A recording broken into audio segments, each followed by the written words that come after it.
ਵੈਦਿਆ ਤੇ ਚੱਲੀ ਆ ਤੇ ਸੁਖਦੇਵ ਦੀ ਹੀ ਪਹਿਲੀ ਗੋਲੀ ਚੱਲੀ ਆ, ਉਹਦੇ ਬਾਅਦ 'ਚ ਦੂਜੀਆਂ ਚੱਲੀਆਂ।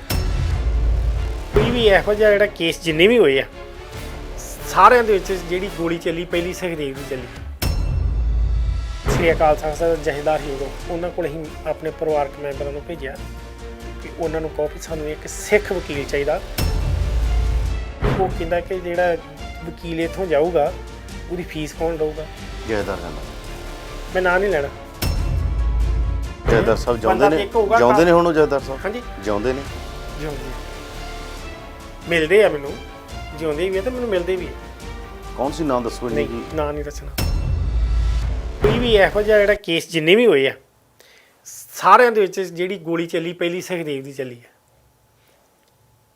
ਜੇ ਲਲਿਤ ਮਾਕਨ ਤੇ ਚੱਲੀ ਆ, ਅਰਜਨ ਦਾਸ ਤੇ ਚੱਲੀ ਆ, ਵੈਦਿਆ ਤੇ ਚੱਲੀ ਆ, ਤੇ ਸੁਖਦੇਵ ਦੀ ਹੀ ਪਹਿਲੀ ਗੋਲੀ ਚੱਲੀ ਆ, ਉਹਦੇ ਬਾਅਦ 'ਚ ਦੂਜੀਆਂ ਚੱਲੀਆਂ।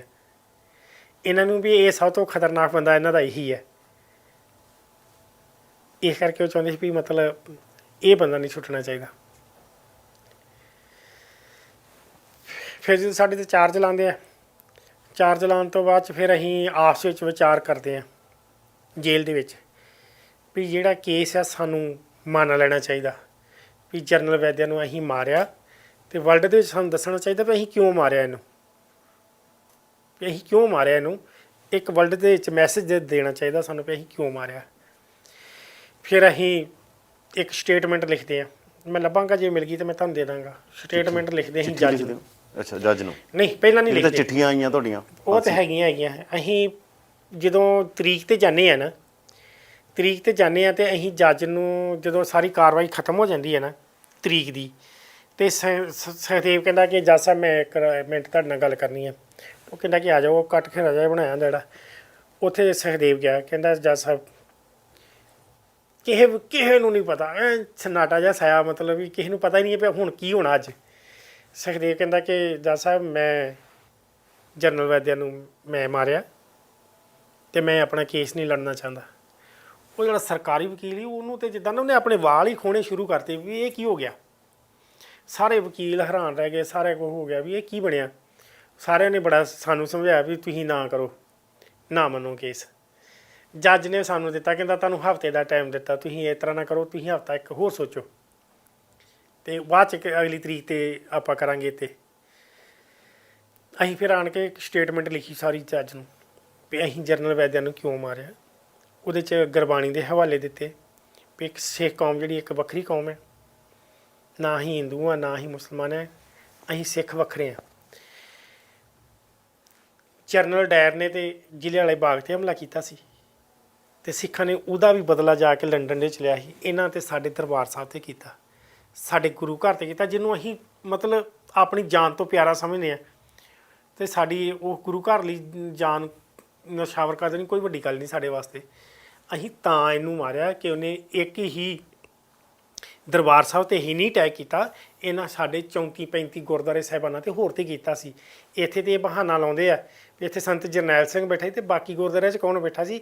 ਇਹਨਾਂ ਨੇ ਇੱਕ ਸੰਤ ਜਰਨੈਲ ਸਿੰਘ ਦੀ ਪਲੀ ਲੈ ਕੇ ਸਾਡੇ ਸਿੱਖ ਕੌਮ ਦਾ ਮਤਲਬ ਕਤਲੇਆਮ ਕੀਤਾ, ਨਸਲਕੁਸ਼ੀ ਕੀਤੀ ਇਹਨਾਂ ਨੇ। ਅਸੀਂ ਤਾਂ ਮਾਰਿਆ ਇਹਨੂੰ। ਜਿਹੜਾ ਵੀਰ ਸੁਖਦੇਵ ਸਿੰਘ ਦਾ ਵਕੀਲ ਸੀ ਨਹਿਰ ਕਰਕੇ, ਉਹ ਕਹਿੰਦਾ ਮੈਂ ਕੇਸ ਨਹੀਂ ਲੜਨਾ। ਕਹਿੰਦਾ ਮੈਂ ਤੈਨੂੰ ਬਚਾਉਣ ਲਈ ਤਾਂ ਕੇਸ ਲੜਨਾ, ਮੈਂ ਤੈਨੂੰ ਫਾਂਸੀ ਦੇਣ ਲਈ ਕਿੱਦਾਂ ਕੇਸ ਲੜਾਂ। ਵੀ ਮੈਂ ਤੈਨੂੰ ਬਚਾਉਣ ਵਾਸਤੇ ਤਾਂ ਤੇਰਾ ਕੇਸ ਲੜ ਸਕਦਾ, ਹੁਣ ਤੂੰ ਕਹਿੰਦਾ ਕਿ ਮੇਰਾ ਕੇਸ ਲੜ ਵੀ ਮੈਨੂੰ ਸਜ਼ਾ ਹੋਵੇ ਵੀ ਮੈਂ ਮਾਰਿਆ, ਇਹ ਸਾਬਤ ਕਰੋ ਵੀ ਮੈਂ ਮਾਰਿਆ ਅਤੇ ਕਿਉਂ ਮਾਰਿਆ। ਅਤੇ ਉਹ ਫਿਰ ਕਹਿੰਦਾ ਵੀ ਮੈਂ ਹੁਣ ਕੇਸ ਨਹੀਂ ਲੜਨਾ ਤੁਹਾਡਾ। ਬਹੁਤ ਵਧੀਆ ਵਕੀਲ ਸੀਗਾ। ਅਤੇ ਫਿਰ ਉਹਨਾਂ ਨੇ ਅਸੀਂ ਆਪਣਾ ਵਕੀਲ ਨਹੀਂ ਕੀਤਾ, ਫਿਰ ਜੱਜ ਨੇ ਸਰਕਾਰ ਵੱਲੋਂ ਇੱਕ ਵਕੀਲ ਹੋਰ ਉੱਥੇ ਮਿਸ਼ਰਾ ਕਰਕੇ ਉਹਨੂੰ ਕੀਤਾ। ਉਹ ਲੜਦਾ ਰਿਹਾ। ਅਸੀਂ ਇੱਥੇ ਪੰਜਾਬ ਦੇ ਵਿੱਚ ਮੈਸੇਜ ਭੇਜਿਆ, ਹੁਣ ਮੈਂ ਹਾਲੇ ਨਾਂ ਨਹੀਂ ਲਵਾਂਗਾ, ਮੈਂ ਕਿਤੇ ਆਉਣ ਵਾਲੇ ਸਮੇਂ 'ਚ ਲਿਖਾਂਗਾ ਅਤੇ ਉਹਦੇ 'ਚ ਮੈਂ ਜ਼ਿਕਰ ਕਰਾਂਗਾ। ਅਸੀਂ ਕਿਹਾ ਕਿ ਇੱਕ ਸਿੱਖ ਵਕੀਲ ਸਾਨੂੰ ਚਾਹੀਦਾ। ਆਪਣੇ ਸ੍ਰੀ ਅਕਾਲ ਤਖ਼ਤ ਸਾਹਿਬ ਜਥੇਦਾਰ ਹੀ ਉਦੋਂ, ਉਹਦਾ ਨਾਂ ਨਹੀਂ ਲੈਣਾ ਮੈਂ ਵੀ ਕੌਣ ਸੀ ਹਾਲੇ।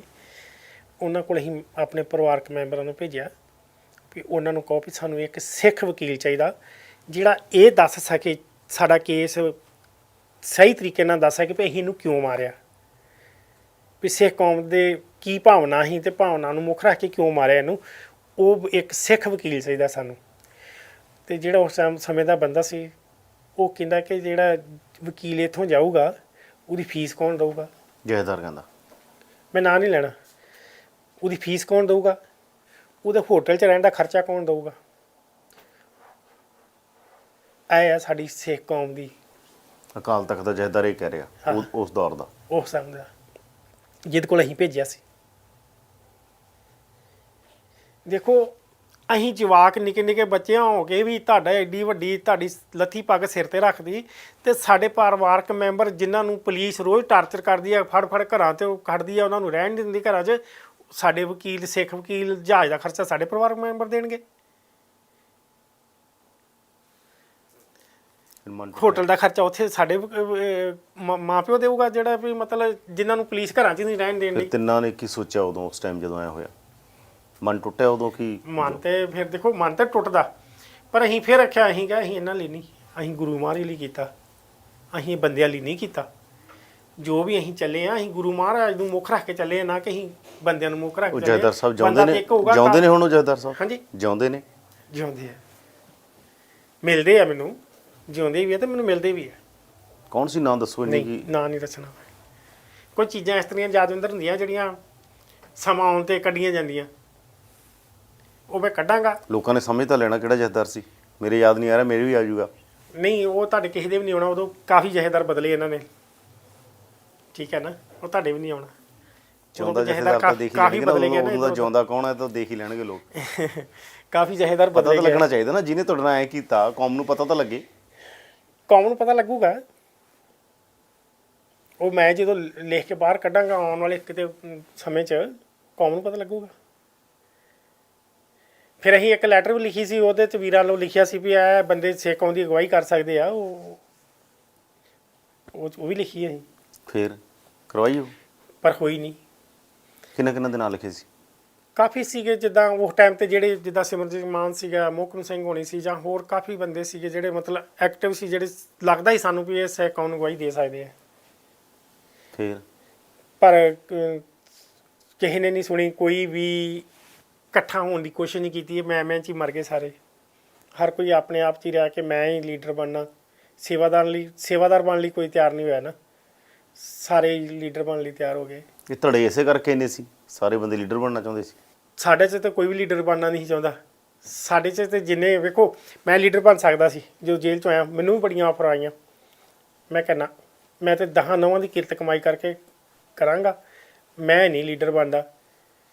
ਜੇ ਮੈਂ ਚਾਹੁੰਦਾ ਮੈਂ ਕਰੋੜਾਂ ਰੁਪਈਆ ਮੈਂ ਵੀ ਇਕੱਠਾ ਕਰ ਸਕਦਾ ਸੀ ਲੋਕਾਂ ਨੂੰ। ਮੈਨੂੰ ਕਿਹੜਾ ਨਹੀਂ ਆਉਂਦਾ, ਵਰਲਡ 'ਚ ਲੋਕੀ ਜਾਣਦੇ ਮੈਨੂੰ।